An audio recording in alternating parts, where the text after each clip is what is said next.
In this video, I'll discuss weaker forms of transaction isolation and how transaction isolation relates to JPA. Remember that ACID stands for atomicity, consistency, isolation, and durability. What this means in plain English is that a transaction should succeed completely or fail completely. It can't be half successful. It should maintain the database's integrity. It should always run as though it's the only thing running on the database. And if a transaction is committed, then any changes should be permanent. It shouldn't be possible to lose changes by a power loss. Imagine that you were the creator of JavaDB or any other database. How would you implement full ACID transactions? Well, atomicity can be achieved by storing enough information to reverse a failed or rolled back transaction. One way to do this is to keep a log of the old values and the new values for each change to the database. If a transaction fails, then the database can process the log in reverse to get the old values and put them back in the database. Another approach is to use a temporary memory called shadow pages to make changes in the temporary memory and then switch to use those shadow pages when the transaction is committed.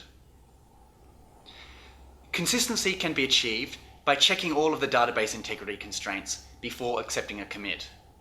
So you might have some consistency checking code that is automatically run before any change and before any commit. The easiest way to guarantee isolation could be to only ever allow one transaction at a time. That way, each transaction really is the only thing that's running on the database at a given point in time. However, this is of course going to be very, very slow. And this kind of strict constraint isn't necessary. If I'm transferring $100 to my brother, it really doesn't have anything to do with you transferring $100 to your sister. Both can happen at exactly the same time in the database, and you'll have the same outcome as though they will run one after the other. So databases have a range of different strategies to deal with isolation. The most common approach in traditional database systems is locking. Locking is basically a way of saying, I'm making changes to these records, so don't touch them until I'm done. If two transactions are modifying different records, then there's no problem. If two transactions are modifying the same record, then one of them will obtain the lock first, and the other one will need to wait. You should already be familiar with the concept of locking, because in Java, the synchronized keyword is a kind of locking that only allows one thread at a time to execute a block of code. Databases have a wider range of locking modes than the only one at a time mode of Java synchronized, but the basic idea is the same. So locking is a lot like allowing only one transaction at a time, except instead of saying that there can only be one transaction at a time across the whole database, it says that there can only be one transaction at a time on certain parts of the database. In Java terms, this is a bit like the difference between synchronizing on an entire database versus synchronizing on individual records in the database. Durability could be implemented by making sure you save changes to a hard drive as part of the commit process. The database shouldn't say that the commit is successful until it is sure that the information is actually stored on the hard disk. Now, I've been speaking in very, very broad terms. Database implementation is a very fascinating topic, and there are lots of sophisticated and clever algorithms for each of these problems. In a real database, none of these problems are as simple as I've just made out. But the reason I wanted to talk about implementation is that it helps us to understand how transactions can impact system performance. If you think about the implementation, there's lots of potential for speed up by adding extra servers and hard drives to spread the workload. However, there are two inherent bottlenecks: waiting for data to be permanently saved to the hard disk to ensure durability, and more importantly, waiting for other transactions to finish because there are locks. Hard disks tend to be quite slow in terms of latency, but they have high throughput. So durability might increase the latency of your transactions, but fortunately it shouldn't have an impact on throughput.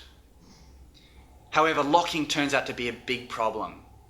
You could have thousands of database centers in a massive cluster, but if all your transactions are modifying the same row in the same table, then those locks will force the transactions to be run one by one. Your massive cluster of thousands of servers would be useless. It would run as slow as a single-threaded database server running on a single machine.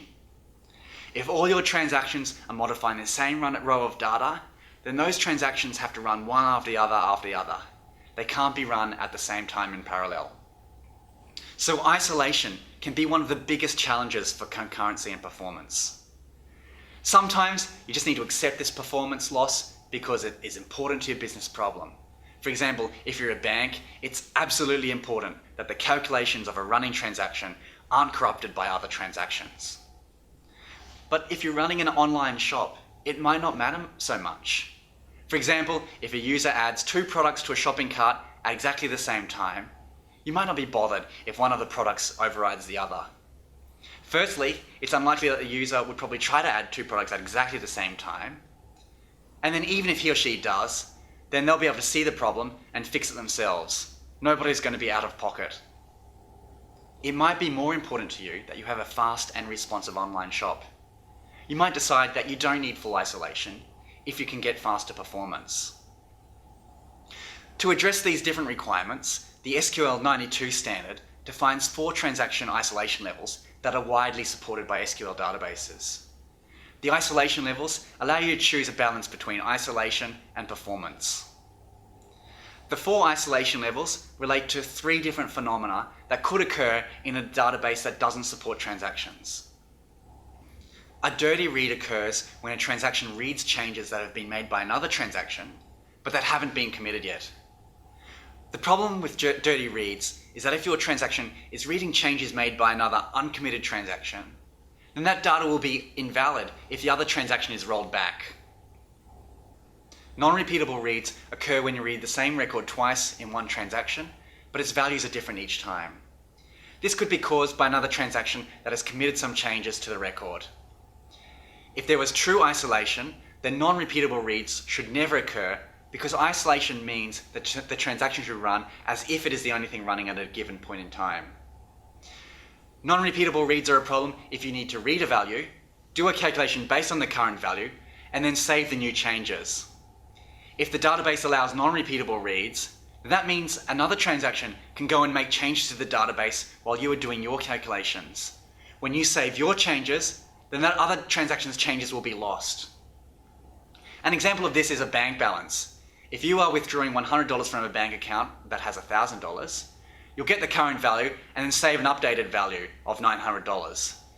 If another transaction is doing the same thing, then both transactions will save $900 rather than working one after the other to make the final balance $800. Phantoms can occur when you perform a query with a search condition. Then if you perform the same query again, you get a different collection of rows back. This could be because rows have been added or removed by another transaction. Now, non-repeatable reads and phantoms sound very familiar. One way of looking at it is that non-repeatable reads can occur with updates, while phantoms can occur with inserts and deletes. The difference matters because a database can stop non-repeatable reads just by locking individual rows. But to prevent phantoms, the database needs to lock the entire table or query ranges. Based on these 3 phenomena, the SQL standards define 4 isolation levels: read uncommitted, read committed, repeatable reads, and serializable. Serializable is perfect isolation. Serializable means that the results of all transactions need to be equivalent to running them in some serial order. At the other end, read uncommitted is the lowest form of isolation. It allows the database to make all changes immediately and ignore any locking. So it doesn't even need to worry about waiting to find out if transactions will commit or roll back. When a rollback does occur, any changes will be reversed, but other transactions could have used the dirty data. These isolation levels are in order from most to least restrictive. When the database has less restrictions on it, it can run faster. So this means that the list is also in order from slowest to fastest.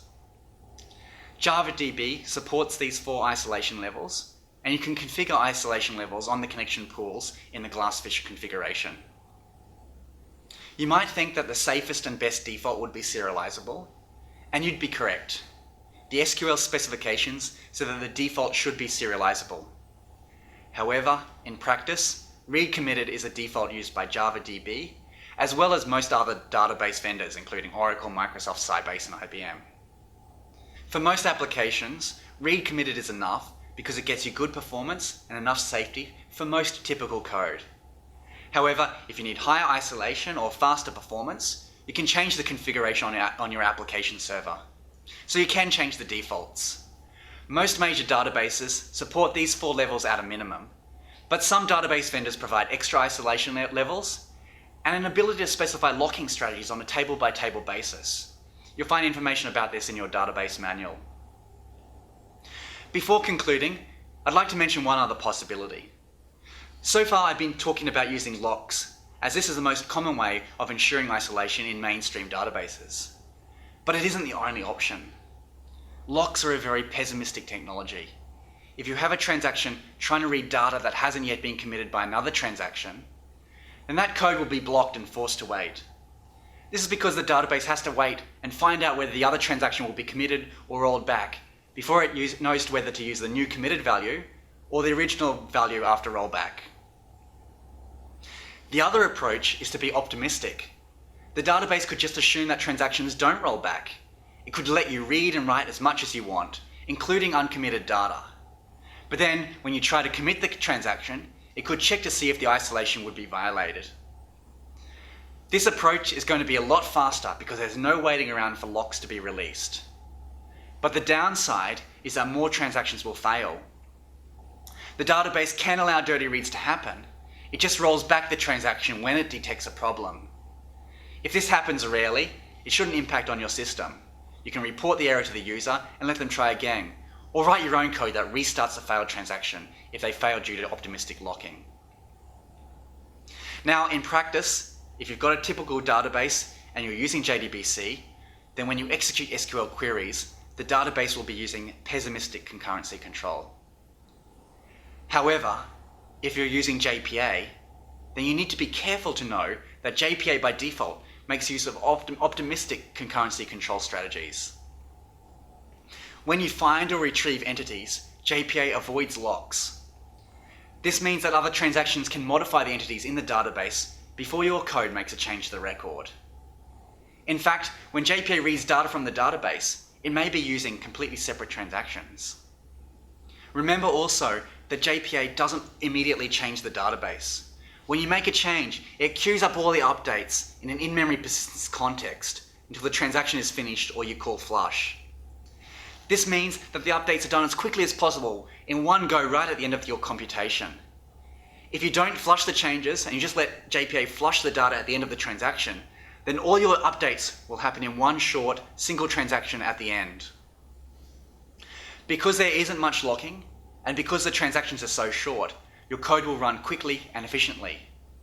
However, it is possible to accidentally lose information, such as when 2 transactions update the same record at once, even if you try and set the transaction isolation level on your database to be serializable.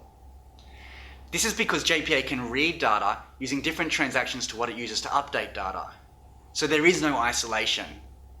JPA will work as though it only uses the read committed isolation level. You can override this default behavior and make JPA be fully pessimistic.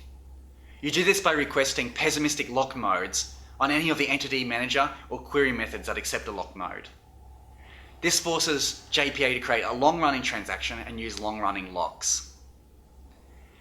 However, a better way to deal with this optimistic concurrency control is to use versioning. JPA can use version columns to detect when the database has been modified concurrently. To create a versioned entity, all you need to do is add a version annotation to one of the numerical or timestamp attributes on your entity. The version is automatically increased by 1 whenever the record values get updated. The purpose of the version is that if you read a record, change a value, and save it again, then the version field is used to check to make sure that no other transaction has changed the database in the meantime. The version field is increased by 1 every time you modify the entity. So if the version in memory is different from the version in the database, then JPA knows that some other transaction has modified the entity in the database. If the versions match, then it knows that no other transaction has modified the entity, and so it will save the updated entity and increase the version number by 1 so that other transactions can detect its change. You can also use versions on your code when you need to make long-lasting changes across 2 separate transactions, or even 2 separate user requests. If you read a value in one transaction and then update the value in a completely separate transaction, the version field can be used to make sure that there's been no change to the underlying database record in any intermediate transactions. I realize this last idea sounds a bit strange. Why would you want to do an update across two separate transactions? Well, firstly, JPA assumes a read committed isolation level, so anything you do in JPA is essentially already like two separate transactions for reading data and then writing changes. So you need to use versions if you want to avoid non-repeatable reads. But the version field can also be very helpful if you need a human user to update details in a record. You can read values from the system and show those details to the user.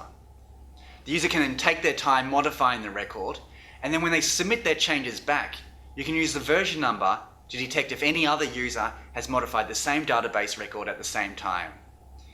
If two people are editing the same record at the same time, they can show an error to the user and let them know that they're about to override another user's changes. So in this video, I've talked about a number of aspects of transaction isolation.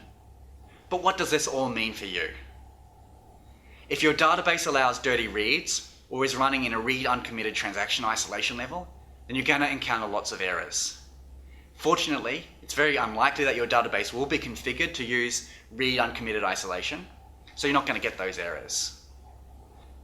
The other concurrency phenomena, non-repeatable reads and phantoms, are more obscure. In most systems they occur rarely and they aren't a cause for concern.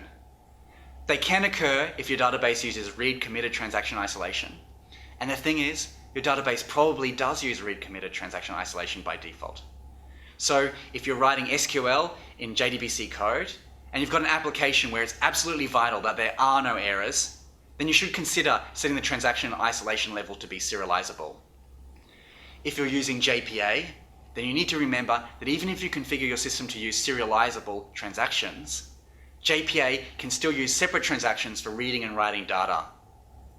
If you want to protect against non-repeatable reads, then you either need to use version annotation to perform optimistic locking, or you need to specifically request pessimistic locks when you retrieve data from the database. And the short version of that is, if you want to avoid lost data when multiple users update the same entity in JPA, then just make sure to add a field or property to the entity with a version annotation.